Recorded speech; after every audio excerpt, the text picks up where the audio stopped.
Alors les amis, bonjour, bienvenue dans cette vidéo. C'est un immense plaisir pour moi de vous avoir. J'espère que vous allez bien, j'espère que vous allez super bien. Dans la vidéo d'aujourd'hui, je vais blesser quelques personnes. Je veux dire des choses qui vont choquer, des choses qui en réalité existent dans notre écosystème, mais malheureusement, nous ne voyons pas.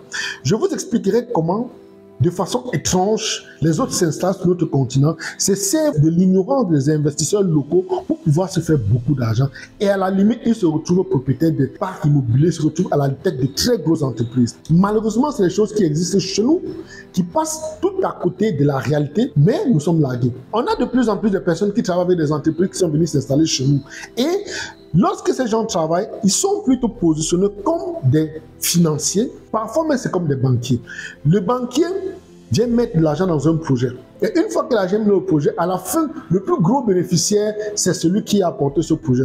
Je rappelle que cette vidéo est à titre éducatif et non un conseil en financement ou en placement. Lorsque je dis ceci, vous observez très bien que dans notre écosystème, notre économie est totalement siphonnée. On a de plus en plus de choses qui se passent chez nous de façon étrange. On voit comment les gens s'installent, font des réalisations inestimables, des réalisations inimaginables, des réalisations dont nous ne pouvons pas aller chez eux le faire.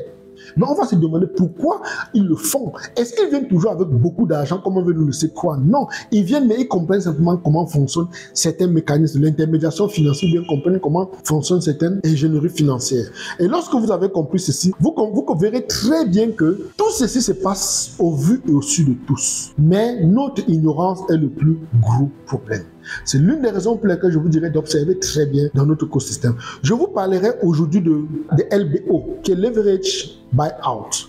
Une technique de financement des projets où quelqu'un arrive dans un pays, il crée une holding et par la suite, il crée des entreprises filles et derrière ces entreprises filles, il a des différents projets sur lesquels il veut travailler. Parfois, il a déjà le projet en main. Et il fait quoi? Il va chercher simplement les financiers qui viendront mettre leur argent, mais à quel niveau? Au niveau de l'entreprise fille, pas au niveau de la holding. Et qu'est-ce qui se passe?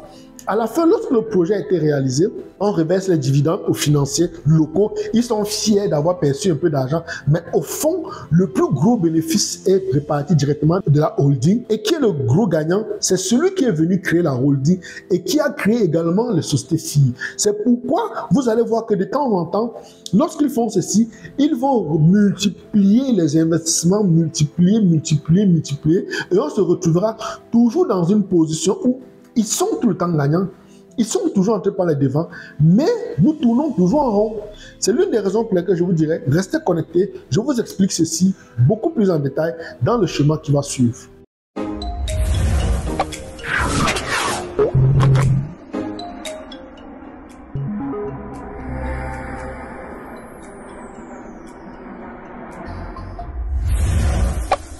Alors les amis, tel que je vous expliquais, nous sommes ici dans un schéma très simple et assez pratique qui parle d'ingénierie financière appelée Leverage Buyout. C'est l'une des raisons pour lesquelles nous avons mis ici ingénierie financière. D'autres peuvent appeler également montage financier. Il faut savoir que c'est quelque chose de très simple et pratique. Vous comprenez à la fin de ceci, de cette explication, comment lorsqu'ils s'installent chez nous, ils profitent de notre économie, ils profitent des investisseurs locaux ou bien de l'ignorance des investisseurs locaux pour se faire beaucoup d'argent. Regardons cette ingénierie très simple et pratique. Il faut rappeler que tout le monde peut le faire. Nous avons l'exemple où celui qui est venu s'installer chez nous, par exemple, va créer une holding. On a expliqué dans des vidéos que la plupart des holdings ne demandent pas de pourcentage sur le bénéfice. C'est pourquoi ils créent une holding. Entre-temps, ils sont certains d'avoir les projets de bâtiments, par exemple de BTP, de l'intermédiation financière, de l'immobilier, parfois de l'agriculture. Une fois qu'il a créé ceci, qu'est-ce qu'il vient? Pour chaque projet qui doit être réalisé, il crée une entreprise. C'est l'une des raisons pour lesquelles dans notre chemin, nous avons fait, après la création de la holding, c'est la holding qui détient cette entreprise, qui est l'entreprise fille, et celle-ci devient l'entreprise mère. C'est pour ça que vous allez voir en 1, vous allez voir en 2, vous allez en 3 et en 4 là. Une fois que cette entreprise, cette entité est créée, ils vont maintenant sur le marché international ou bien sur le marché local chercher des financiers. Donc, c'est pourquoi vous voyez, nous avons mis en 4, ils vont vers les financiers, discuter avec les financiers, leur exposant le bien fondé ou bien la rentabilité de ces différents marchés existants. Par la contre, les financiers, qu'est-ce qu'ils font? Ils mettent de l'argent plutôt ici et non ici. Ça fait en sorte que cette entreprise détient celle-ci et ceux-ci sont que les actionnaires dans cette entreprise qui est sur le plan local. Et une fois que l'argent, par exemple, est investi là-bas, ils vont transférer ça pour la réalisation de leur projet en bâtiment ou en BTP ou en indemnisation financière, immobilier, whatever. Vous vous rendez compte que quoi? On est dans un mécanisme où la holding détient les sociétés filles. Les sociétés filles sont parties sur le marché international, bien parties sur le marché local, chercher des financiers qui ont mis de l'argent et on est venu plutôt financer, ils sont actionnaires ici. Et la chose, c'est que parfois, cette entreprise peut détenir jusqu'à 50% ici. Ou à des fois, elle peut détenir jusqu'à 100%. Et maintenant, elle fait venir entrer les investisseurs qui viennent juste pour une partie de la transaction, bien pour un marché bien précis. Ça fait que quand ils mettent de l'argent, on envoie dans le projet BTP, ça se réalise. Par la fin, qu'est-ce qu'on fait?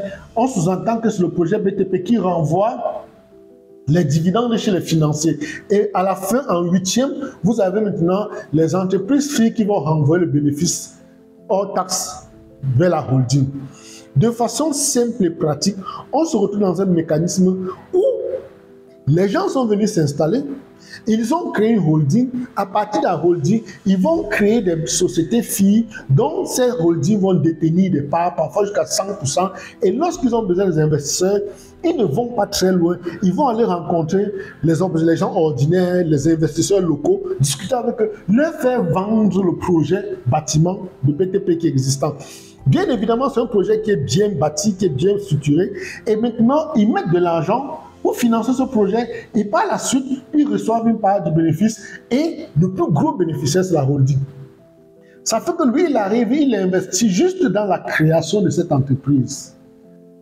Il se bat simplement à créer cette entreprise, ça ne vaut pas les yeux de la tête. Après, il se bat à avoir un projet immobilier. Une fois qu'il a le projet immobilier, il ne se fatigue pas, il cherche simplement les financiers. Il peut aller également vers un banquier les banquiers qui vont venir mettre de l'argent dans ces projets ici. Ça sous-entend que quoi? Une fois que le projet des bâtiments, le BTP est fini, cette entreprise peut facilement fermer. Ces gens sont reçus leur part, mais le gros bénéficiaire se retrouver ici. Parce qu'il faut noter que lorsqu'on va reverser les dividendes ici, automatiquement, il paie les impôts sur le revenu. Par contre, ici, lorsqu'il ramène l'argent dans la holding, il ne paie aucun impôt. Vous comprenez comment, de façon simple, les gens s'installent, ils comprennent comment fonctionne l'économie mondiale, ils comprennent comment fonctionne le système de l'intermédiation financière et se font bougrement d'argent chez nous. Et c'est ainsi que ça se passe de boucle en boucle pendant des années. Nous avons un peu d'argent, mais ils sont en train de détenir des choses chez nous. Et on se demande toujours comment ils font. C'est tout simplement parce qu'ils ont compris l'importance qu'il y a derrière l'intermédiation financière. Je rappelle que ce chemin, tout le monde peut l'appliquer. Il suffit de comprendre comment marche l'intermédiation financière. Tout comme vous n'êtes pas obligé d'être intermédiaire financier. Vous pouvez être même un entrepreneur. Vous êtes quelqu'un qui vous lance dans les affaires, vous ne voulez pas être intermédiaire financier, vous devez juste apprendre comment fonctionne ce mécanisme pour l'appliquer vous-même chez vous, pour l'appliquer dans votre business. Ça fait en sorte que vous aurez toujours une longueur d'avance. Parce que, je l'ai dit, je le redirai toujours, il arrive des cas où lorsqu'ils s'installent, ils travaillent toujours avec des intermédiaires financiers qui sont plus outillés. Et lorsqu'ils ne sont pas avec les intermédiaires financiers, et ils comprennent des mécanismes pareils très simplement. Et ça fait en sorte que régulièrement, ils s'entourent des financiers qui sont sur le plan local, qui ont de l'argent, mais le pouvoir de nos financiers, ils sont ici, oubliant que voici le gros détenteur ici, que voici le plus gros bénéficiaire ici. Mais ils se limitent là. Et une fois que chaque projet est fini, on arrête le projet, ils reçoivent une part de bénéfice ou bien des dividendes. Ils sont extrêmement contents d'avoir perçu de l'argent. Pourtant, au fond, ils n'ont rien fait de particulier. C'est la raison pour laquelle je dis toujours, le gros problème chez nous, c'est l'ignorance. Le gros problème, c'est l'ignorance. Nous sommes dans une dynamique où on nous maintient dans un état d'ignorance. Et je dis toujours, cette ignorance est entretenue. Parce que, expliquez-moi comment vous allez aller dans nos économies. Vous ne verrez dans aucune école où les banquiers vont vous expliquer ce genre de chemin. Ils sont simplement là pour faire des prêts. Ils sont là pour analyser si vos cautions sont équivalentes à ce qu'on demande. Et malheureusement, ça nous maintient dans une situation extrêmement délicate où nous tournons éternellement en rond. Ceci dit, les amis, prenons la suite de la vidéo, vous comprendrez mieux certaines choses. Et à tout de suite. Alors les amis, bienvenue tel que j'expliquais. J'espère que vous avez très bien compris de quoi les questions. Je rappelle que tout le monde peut le faire. Si vous avez une compétence particulière dans l'intermédiation financière, les entreprises font la queue devant vous. Les entreprises s'aplatissent devant vous parce que c'est des choses qui existent, mais malheureusement ne comprennent pas. Et de plus en plus d'entrepreneurs, on nous a conditionnés à croire que pour avoir de l'argent, il faut toujours se diriger vers notre banque. Et je l'ai toujours dit, je ne cesserai jamais de le dire. Chaque fois où vous allez vers votre banquier pour un besoin de financement, sachez que vous allez vers un commercial qui a pour objectif de vendre un produit bancaire. Donc, et pour chaque vente qu'il fait, il a un bénéfice. Nous ne serons pas de dire que les banquiers sont inutiles. Nous ne serons pas de dire que les banquiers n'ont pas leur rôle. Non. On veut simplement faire comprendre qu'il existe des alternatives. Il existe des mécanismes autour de ce qui est déjà présent. C'est pourquoi nous avons décidé de mettre à votre disposition, en 8 semaines, vous pouvez devenir un intermédiaire financier hautement recherché sur le marché international. Lorsque vous avez fini ces 8 semaines qui fait exactement 60 jours, nous vous apprendrons toutes les techniques d'intermédiation financière.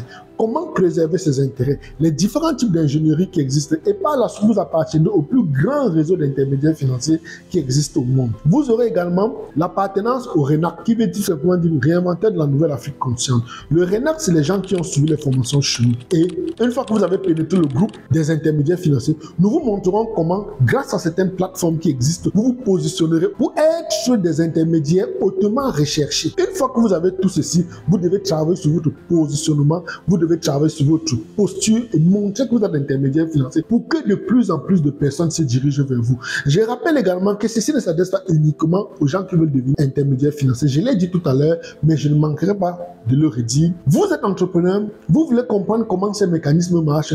Venez déjà comprendre ceci, parce que ça vous permettra de voir la vie autrement. Comprendre que le monde ne s'arrête pas toujours autour de notre banque, qu'il existe des mécanismes assez variés pour pouvoir mettre les fonds à la disposition.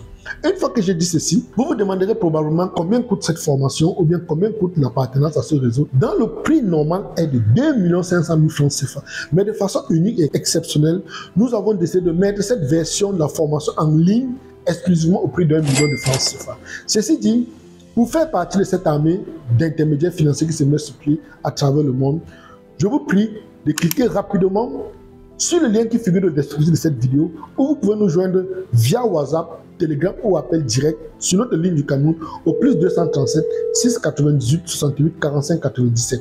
Et si vous voulez me parler directement, vous pouvez me joindre exclusivement sur Telegram via mon numéro de Singapour au plus 65 91 94 20 30.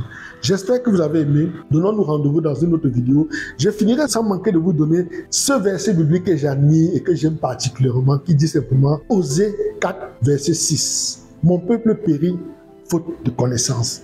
Une fois que vous avez compris ceci, ne soyez plus dans la catégorie de personnes ignorantes. Apprenez, venez apprendre notre école, venez découvrir des choses qui existent autour du monde. Vous en sortirez toujours bénéficiaire. Je vous aime, à la fière bientôt.